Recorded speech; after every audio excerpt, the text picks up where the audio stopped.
Great, thanks. Well, I hope you all studied because we're going to start with a quiz this morning. But there's a little bit about the quiz I need to tell you. If you're clergy or a member in discernment or the spouse or partner of either of those groups, you're not allowed to answer unless we get desperate and need your help. So it's Legacy Sunday, and we're going to start with a little bit of history. So here's your quiz. What's the name of our denomination? Oh my goodness, it's school. Raise your hands.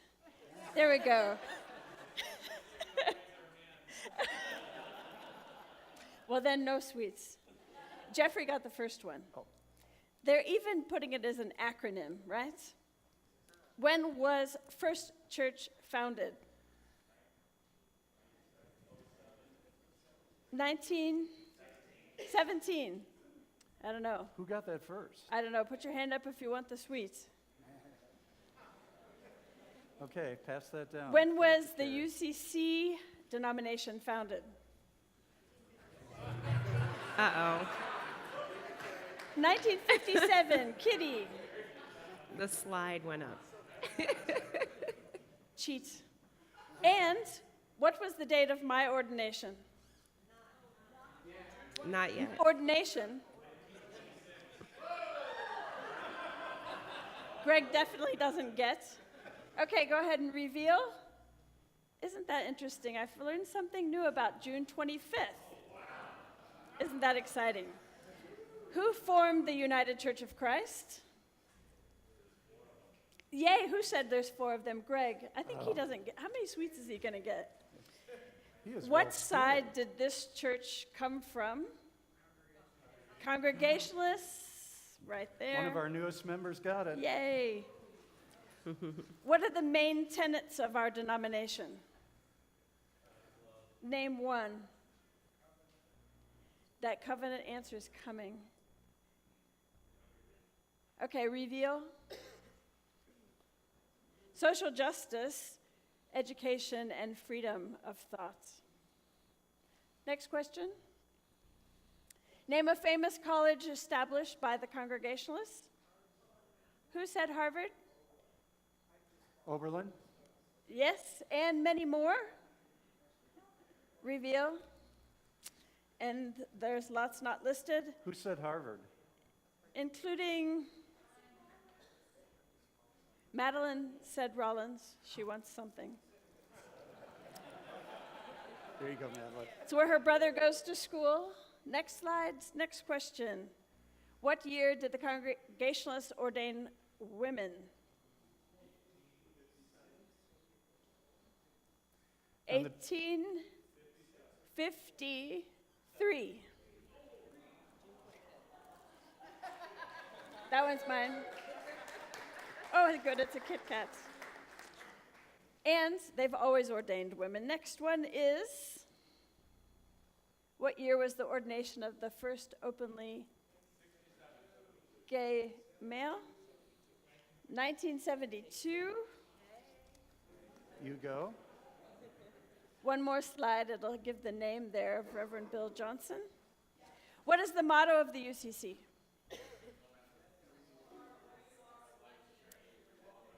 Nope, that's not it. That's a marketing slogan. That's another marketing slogan, but Brendan got it, that they may all be one. It's actually on the logo itself. Next question. And how do churches to relate to each other and to the denomination? Covenants, yes. Anybody who wants. Right, next question. And the last one. Who holds the most power in the UCC, Yvonne? The congregation, yes. You do. You do. It's for Yvonne. The members, and one more animation is so. You should join if you haven't, because you've got the power. Thank you. Senior Minister Assistant. Sure. It's all good. So well done, everybody. Legacy, I think, is a good time to remember who we are, where we've come from, and a bit of our history. Legacy could be associated with what was, what's in the past, and what is no longer. But didn't Lot's wife turn into a pillar of salt? When she looked back, I'm not sure if I want to turn back for fear of being a pillar of salt. But admittedly, I'd really enjoy telling you about the amazing cloud of witnesses that have supported me throughout the years. I'm not certain of the value, though, of my personal ruminations, for they serve to really inform my own personal story and journey, and not really our collective one. I'll spare you the family album of pictures, although there are a few on the ofrenda that I am honoring today in prayer. Legacy is more than remembering those who have died or reminiscing about the good old days. Legacy recognizes the gifts of people, the wisdom of the ages from sages, the shoulders of giants on which we now stand. And legacy stirs in me prayer to give honor to women who have marched and protested, change systems that now benefit me, women whose names I do not know. Legacy also calls us to task, I believe, responsibility for our own time and accountability to those who are still yet to come, who will walk after us. What will the congregation of 2117 say about us? What you leave behind is not what is engraved in stone monuments, but what is woven into the lives of others. The ministry of this church is not about us right now. The ministry of this church is this constant perseverance towards the future and moving in the direction of God's kingdom. From Galatians 6:9, at the right time, we will harvest a good crop if we don't give up or quit. Legacy reminds us of our purpose and mission. Legacy stirs within passion for our own calling, and I hope yours too. So what is our faithful witness? What are we called to be now? What is our purpose and mission in this time and in this place?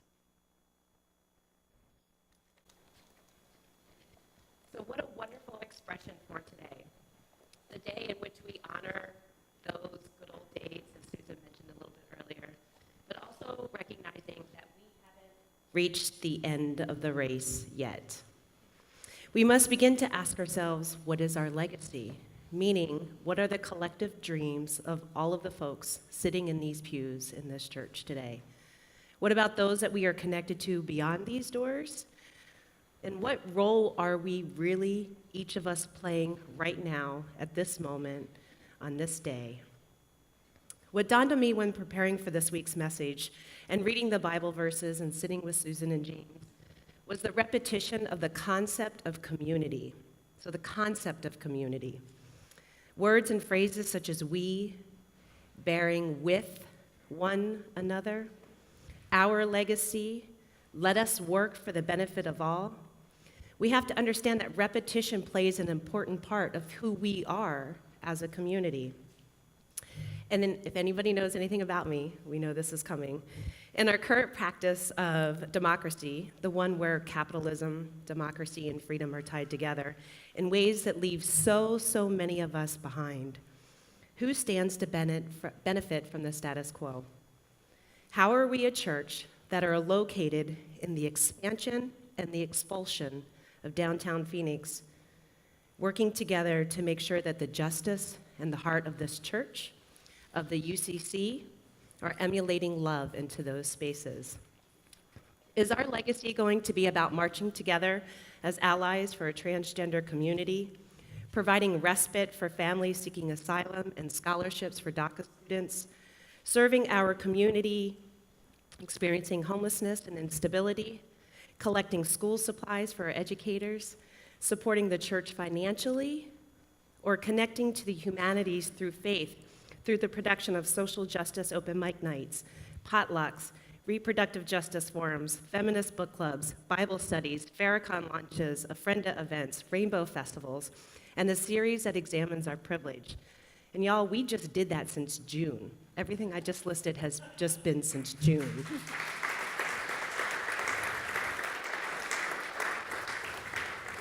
So how can we be a community that identifies the gospel of Jesus with spiritually estranged from the struggle of justice? James Cone, one of my favorite theologians, says, "The vision of freedom should be the result of a group of committed persons whose love for freedom is deep and broad enough to embrace and consider multiple viewpoints." And do you know the most important thing that I have had the experience of in my very short 4 months here at First Church? It's the gifts of all of the wonderful people sitting in this historic church, 101-year-old church. And slowly I'm getting to know each of you very briefly through our stories, through the moments where we've marched together or worked alongside each other, and many of those things that I mentioned earlier that the church is engaged in. And I imagine every day what it looks like to run this race with you all. Curious about our roles together in this journey towards laying our legacy foundation. And I'll end my portion on an interview response by one of my favorite authors, Octavia Butler. I hope people who read the parable of the sower will think about where we seem to be heading. Where are we going? What sort of future are we creating? Is it the kind of future you want to live in? And if it isn't, what can we do to create a better future?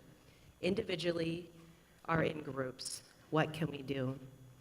So I ask you, if this is our legacy, what role are you playing?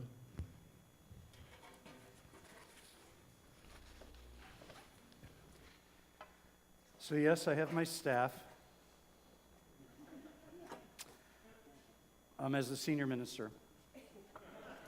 And I want to say, well-behaved women seldom make history.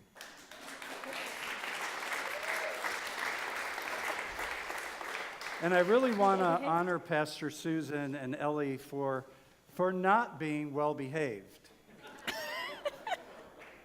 For being bold, for being visionary, for being forward-thinking. And I honor the women on whose shoulders both of you stand. Amen.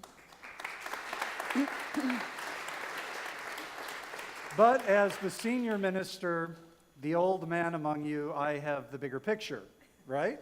Sure. So between 6,000 and 10,000 churches in the United States die each year. That means 100 to 200 churches will literally close the doors this week. Now, we could blame secular culture. I hate that word secular. We could blame politics. We could blame the impropriety among church leaders and clergy for the declining influence of the church in our culture. And I could blame you people in the pews. Or we could blame myself. The greatest periods of church growth, though, particularly in the first century of the church, took place in adversarial cultures. Adversarial cultures. Oprah, a prophetic voice in our culture today, says this: challenges are gifts that force us to search for a new center of gravity. Don't fight them, just find a new way to stand. We are in an adversarial culture. Our current administration claims the tag Christian, and yet in most of our opinions, the choices they make, the decisions they make, the tweets they produce are all contrary to the Jesus of liberation and justice that we espouse, and really, very honestly, completely opposed to the gospel. So I say bring it on. Christians and people of faith who are not well behaved throughout the centuries were able to make history, especially in the midst of challenging circumstances.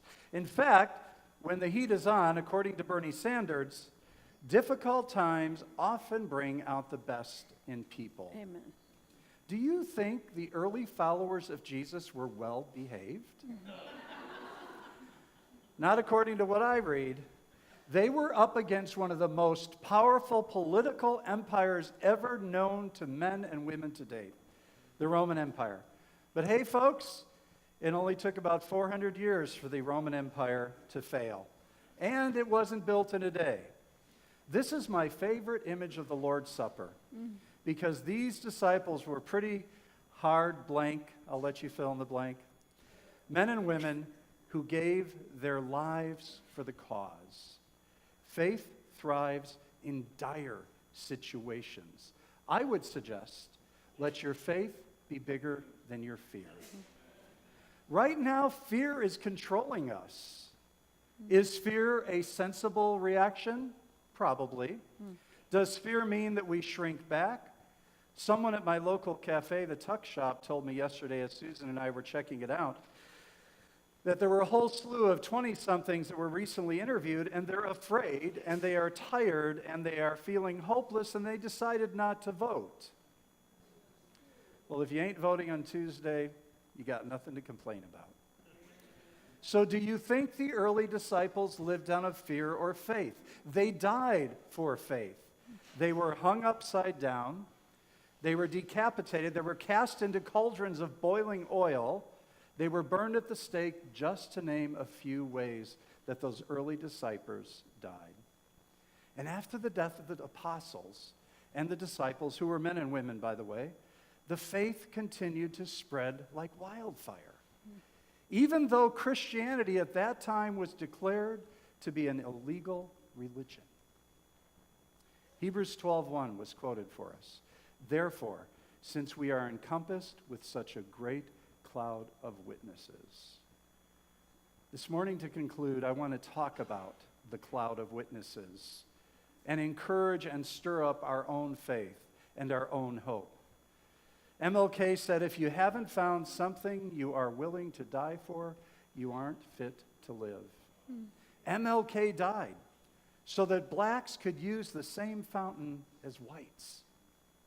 MLK died so that blacks and whites could sit together at the same lunch counter. We lived through the first African American president because of black and white and brown and yellow activists on whose shoulders we stand. And what motivated King? It was not fear, it was faith. But King, I have discovered, is no different than you or me. He's just made it into the history books.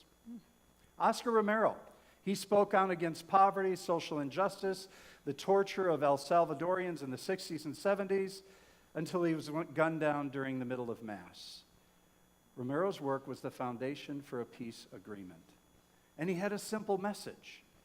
Each one of you has to be God's microphone. Dolores Huerta, co-founder of the United Workers Farm Group, worked tirelessly. We stand on her shoulders, and she said this. Amazing, amazing things. She spoke power to the powers that be. I just had an opportunity to see Dolores speak on the Me Too movement and women's rights on CNN just a few nights ago. Harvey Milk was another one of those individuals on whose shoulders we stand. He said, hope will never be silent. Did Harvey let fear keep him down? He believed in justice and inclusion for LGBTQI community. And he said, we have a right to be elected to government positions regardless of who we sleep with. And same-sex marriages, they are legal here and in 28 countries because of individuals like Harvey Milk. Bonhoeffer, a good German Lutheran, by the way, did not live by fear, he lived by faith. And I found this one quote incredibly profound for today. He said, if I sit next to a madman as he drives a car into a group of innocent bystanders, oh, was that one of our recent news cycles? I can't, as a Christian, simply wait for the catastrophe, then comfort the wounded and bury the dead. I must try to wrestle the steering wheel out of the hands of the driver. He said that way back when. Evelyn Theobald, you're here today, Evelyn. A feminist who achieved the role of human resource director when women were still subjugated to secretarial work. Millie Bloodsworth, a shy black young man from Detroit who founded her Inner Voice, helping white privileged women buying furs. Now she had the courage to be her authentic self and transition, and is an incredibly well-respected trans activist who works for trans veterans and for the next generation.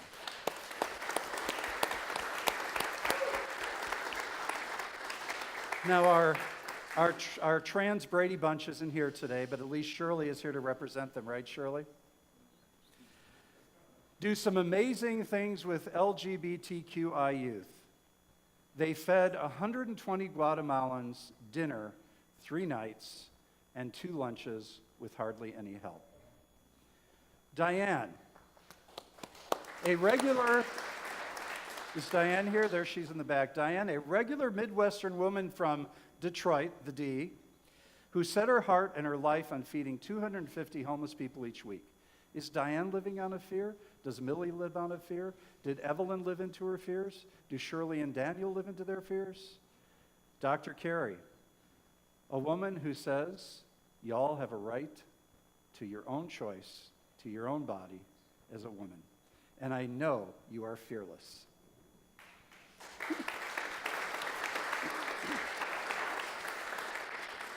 And Arnie and Shirley, you make pilgrimage. You make pilgrimages all over the country in all sorts of caves and nooks and crannies. You are brave and you are fearless, and you come back and you share the story of humanity and your connection to the divine.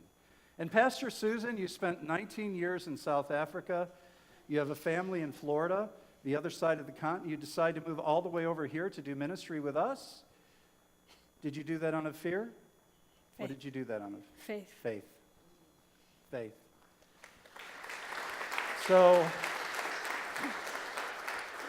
First Church has a long history of firsts. First integrated church in the valley. First church to be open and affirming. As I understand it, the first church in the valley to call an openly gay minister. Amen. The first church in the valley to, wow, thank God, install air conditioning. Were our church leaders afraid that they would lose people because they were bold and courageous? There was probably some fear, but they did it out of faith. So I admit, I am afraid at times. I admit that you are afraid at times. I even admit that Dr. Carey may be afraid at times. But faith always trumps fear. So I say, on this Legacy Sunday, please let your faith be stronger than fear. And we are in danger on Legacy Sunday of saying, golly gee, Beaver, those were the good old days. Golly gee, Beaver, those were the good old days. Well, guess what, my friends? I've come to understand that those good old days were not necessarily that good. I don't want to go back to 1776.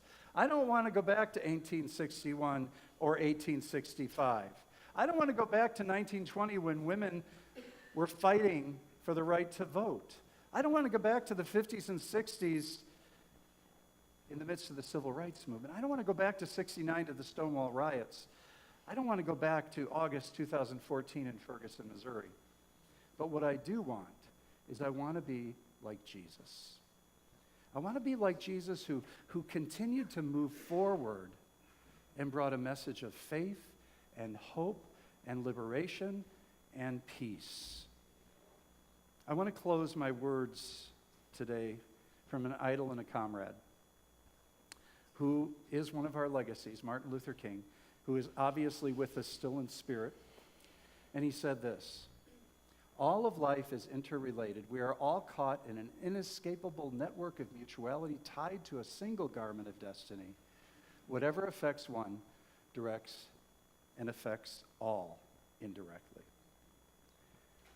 So whether he was talking about black and white children holding hands or speaking out against the war in Vietnam, Dr. King cared most of all about the well-being of everybody in the world. Everybody.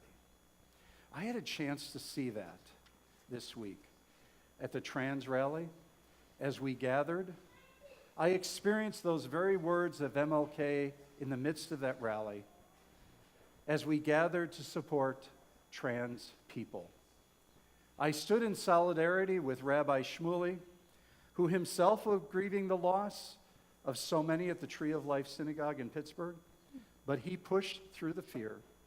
He pushed through the sadness. He pushed through the anger to support our trans community and to say they exist and we vote. We are here together, and whether you recognize it or not, we are all tied together in mutual love, mutual acceptance, in the gospel of mutuality and inclusion. And therefore I encourage you, let your faith be bigger than your fear. Let your faith be bigger than your fear. Let your faith be bigger than your fear. Amen. Amen.